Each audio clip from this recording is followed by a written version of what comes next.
నమస్తే. Mahabubabad JNTU-H engineering విద్యార్థుల ఆందోళన తీవ్ర రూపం దాల్చింది. త్రాగునీరు, హాస్టల్ మౌలిక వసతుల గురించి కలెక్టర్కు తెలియజేసేందుకు వెళ్తున్న విద్యార్థులను పోలీసులు అడ్డుకోవడంతో రోడ్డుపై బైఠాయించి నిరసనకు దిగారు. సమస్యలు పరిష్కరించేంత వరకు ఉద్యమం ఆపేది లేదని విద్యార్థులు హెచ్చరిస్తున్నారు. దీనిపై మరింత సమాచారం ఇప్పుడు చూద్దాం. మహబూబాబాద్ JNTU-H ఇంజనీరింగ్ కళాశాలలో మౌలిక వసతుల సమస్యలపై విద్యార్థులు ఆందోళన చేపట్టారు. తాగునీటి కొరత, హాస్టల్లో సరిపడా బాత్రూంలు లేక తీవ్ర ఇబ్బందులు పడుతున్నామని ఆవేదన వ్యక్తం చేశారు. తమ సమస్యలను కలెక్టర్ దృష్టికి తీసుకెళ్లేందుకు ర్యాలీగా బయలుదేరిన విద్యార్థులను 3 కోట్ల సెంటర్ వద్ద పోలీసులు అడ్డుకున్నారు. దీంతో విద్యార్థులు రోడ్డుపై బైఠాయించి నిరసన చేపట్టారు. 50 మంది విద్యార్థులకు ఒకే బాత్రూం ఉండడంతో తీవ్ర ఇబ్బందులు ఎదురవుతున్నాయని, పలుమార్లు కళాశాల యాజమాన్యానికి ఫిర్యాదు చేసినా ఎలాంటి చర్యలు తీసుకోలేదని ఆరోపించారు. త్రాగునీటి సమస్యను వెంటనే పరిష్కరించి అదనపు బాత్రూములు ఏర్పాటు చేయాలని డిమాండ్ చేశారు. సమస్యలు పరిష్కరించే వరకు తమ ఆందోళన కొనసాగుతుందని స్పష్టం చేశారు. ఈ నిరసనకు పలు విద్యార్థి సంఘాలు సంఘీభావం ప్రకటించాయి.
నా పేరు లహరి నాయుడు సార్.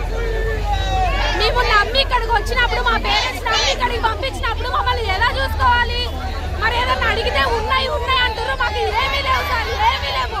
ఫుడ్ సరిగా పెట్టరు. నెలలు మనీ పే చేస్తాం, నెలలు మాకు మాత్రం ఇప్పుడు అన్ని సొల్యూషన్ చూపిస్తేనే మేము హాస్టల్కి వెళ్తాం.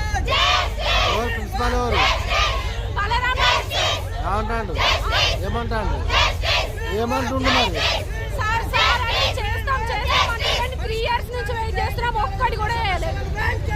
కాలేజ్కి 70 acres ఇచ్చిందంట. మరి 70 acres ఇచ్చినప్పుడు మా కాలేజ్ అసలు 3 సంవత్సరాలు సార్, ఇప్పటికి కాలేజ్ లేకపోతే ఎట్లుండాలి సార్? మేము అసలు బాత్రూమ్స్ ఉండట్లేదు సార్. 50 మందికి ఒక్క బాత్రూమ్ ఎట్లా యూజ్ చేసుకుంటారు సార్? ఎవరైనా సరే ఆడపిల్లలకి వాటర్ రాకపోతే ఎట్లుండాలి?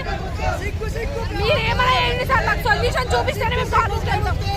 SFI సంఘాల ఆధ్వర్యంలో మహబూబాబాద్ జిల్లా కేంద్రంలో ఉన్నటువంటి ఇంజనీరింగ్ కళాశాలలో విద్యార్థులు మా సమస్యలు పరిష్కరించండి, మా కళాశాలలో సమస్యలు ఉన్నాయి, మా హాస్టల్లో సమస్యలు ఉన్నాయి, మాకు బిల్డింగ్ ప్రాబ్లం ఉందని చెప్పేసి గత 3 సంవత్సరాల నుంచి పోరాటం చేస్తున్నారు. 3 సంవత్సరాల క్రితం ఇదే వేదిక మీద, ఇదే రోడ్డు మీద రాష్ట్రానికి వేస్తే ఆనాడు ఉన్నటువంటి ఎమ్మెల్యే మురళీనాయక్ గారు వచ్చి మీరు స్వయంగా వచ్చి అక్కడికి వచ్చి మీ సమస్య పరిష్కారం చేస్తామని చెప్పేసి వెళ్ళిపోయినప్పుడు మరి 3 సంవత్సరాల నుంచి మేము వెళ్ళిపోయామని చెప్పేసి ఈ సందర్భంగా మేము ప్రశ్నిస్తా ఉన్నాం. అన్ని ఉన్న అల్లు ఉన్నట్లు శని ఉన్నట్టు ఈరోజు పొంగిరెడ్డి శ్రీనివాస్ రెడ్డి గారు 7 ఎకరాలతో స్థలాన్ని కేటాయించారు. కానీ ఇప్పటివరకు ఆ స్థలంలో శంకుస్థాపన చేయలేదు, బిల్డింగ్ నిర్మాణం చేయలేదు, ఇప్పటివరకు టాయిలెట్ ఏర్పాటు చేయలేదు. కాబట్టి ఏదైతే ఆ సమస్యలు ఉన్నాయో తక్షణమే పరిష్కరించాలా. ఈరోజు విద్యార్థులకు టాయిలెట్స్ లేకుండా వాళ్ళు బయటకు వెళ్ళేటువంటి పరిస్థితి, అటువంటి దౌర్భాగ్య పరిస్థితి ఈరోజు ప్రజాపాలనలో చూస్తున్నాం. కాబట్టి తక్షణమే మీరు కనుక ఈ సమస్య పరిష్కరించకపోతే ఈ విధంగా మేము చేస్తూనే ఉంటాం. ఎమ్మెల్యే క్యాంప్ ఆఫీస్ కూడా ముట్టడి చేస్తామని చెప్పేసి మేము హెచ్చరిస్తా ఉన్నాం.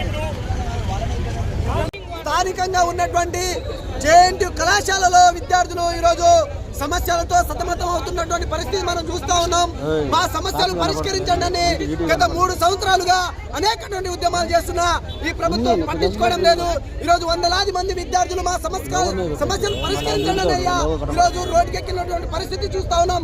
కానీ ప్రభుత్వం నిమ్మకు నేనెత్తినట్టుగా ఈరోజు వ్యవహరిస్తా తీరు బాగా సిగ్గుచాడు. ఈ జిల్లాలో జిల్లా కలెక్టర్ ఉన్నారా? ఈ జిల్లాలో ఈ ఎమ్మెల్యే నియోజకవర్గంలో ఉన్నటువంటి మురళీ నాయక్ స్థానికంగా ఉన్నారా? ఈ సమస్యలు మీకు గోడు పట్టించుకోవట్లేదా? మీ పిల్లలు లేరా? మీ పిల్లలు రోజు స్నానాలు చేయట్లేదా? ఈరోజు వాటర్ లేక మా విద్యార్థినులు ఈరోజు స్నానాలు చేయక కనీసం మురుగుదొడ్లు నీళ్లు వాడుకోవడానికి నీళ్లు లేక ఈరోజు అనేకటువంటి సమస్యలతో ఇబ్బంది పడుతున్నారు. అయ్యా జిల్లా కలెక్టర్ గారు, మీరు వచ్చారు, ఏదో చేస్తారని ఆహించాం, కానీ ఎక్కడ కూడా మీ ఎటువంటి వార్తను కూడా ఈరోజు కళాశాలలో ఈరోజు హాస్టల్లో సమస్యలు అనేకటువంటి సమస్యలు ఉన్నాయి. తక్షణమే మీరు స్పందించి ఈ హాస్టల్లో ఉన్నటువంటి సమస్యలు పరిష్కరించండి.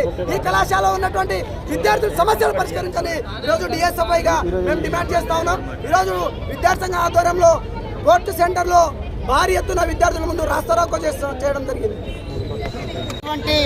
పాత కలెక్టర్ కార్యాలయంలో నిర్వహిస్తున్నటువంటి జేఎన్టీయూ కళాశాల నిత్యం సమస్యల వల్ల కొట్లాడుతున్నది. ఆ కళాశాల ఏర్పాటు చేసిన కానుండి ఇప్పటి వరకు విద్యార్థులు అనేక దఫాలుగా నీటి వసతి కోసం కొట్లాడుతూనే ఉన్నారు. చదువు కోసం కొట్టడమే, నీళ్ళ కోసం కొట్టడమే, ఆఖరికి తినే తిండి కోసం కూడా కొట్లాడేటువంటి పరిస్థితి నెలకొన్నదని చెప్పేసి గత 4 సంవత్సరాలుగా ఇదే సెంటర్లో అనేక ధర్నాలు, రాస్తారోకోలు చేసినప్పటికీ ప్రభుత్వం పట్టించుకోవడం లేదు. అందుకోసమే నేడు కళాశాల విద్యార్థులందరూ కూడా రోడ్ల మీదకి వచ్చి ఈ యొక్క నిరసన కార్యక్రమం చేపడుతున్నారు. మేము ఈ సందర్భంగా ప్రభుత్వాన్ని డిమాండ్ చేస్తున్నాం. మీకు చిత్తశుద్ధి ఉంటే స్థానిక ఎమ్మెల్యే మురళీ నాయక్ గారు, ఎంపీ బర్లా నాయక్ గారు, స్థానిక కలెక్టర్ గారు మీరు స్పందించండి. మా విద్యార్థులు 2-3 రోజులకు ఒకసారి స్నానాలు చేస్తున్నారు. మా విద్యార్థులు నీళ్లు లేవు, మా విద్యార్థులు సరిపడా తిండి లేదు, మా విద్యార్థులు తాగడానికి మంచిలు లేవు, కనీసం వాళ్ళకి అకామిడేషన్ లేదు. ప్రైవేట్ హాస్టల్ అని చెప్పి లెక్కలో చూపిస్తామని చెప్పి ప్రభుత్వ హాస్టల్ మెస్ బకాయిలు నిరంతరం 3,000 నుంచి 6,000 రూపాయలు మెస్ బకాయిలు ఇస్తున్నారు. కానీ ఆ బకాయిలు వేసిన మెస్సుకు సరిపడా తిండి పెట్టే పరిస్థితి లేదు. అందుకోసమే మేము డిమాండ్ చేస్తున్నాం, మాకు సరిపడా తిండి పెట్టండి, నాణ్యమైన విద్య ఇవ్వండి, నాణ్యమైన భోజనం ఇవ్వండి, మాకు వసతులు సరిగా ఇవ్వండి. వర్షాకాలంలో విలవిలాడుతున్నాం, వర్షాకాలంలో నీళ్లు దొరకని పరిస్థితి ఉన్నది. నీళ్లు మాకు ఇవ్వండి, మంచినీళ్ళు ఇవ్వండి. ముఖ్య నీళ్ల కోసం రోడ్ల మీద కూర్చునేటువంటి పరిస్థితి తీసుకురాకండి అని చెప్పేసి స్పష్టం చేస్తూ తక్షణమే ఈ యొక్క సమస్యలు పరిష్కరించాలని చెప్పేసి పీడీఎస్ డిమాండ్ చేస్తున్నాం.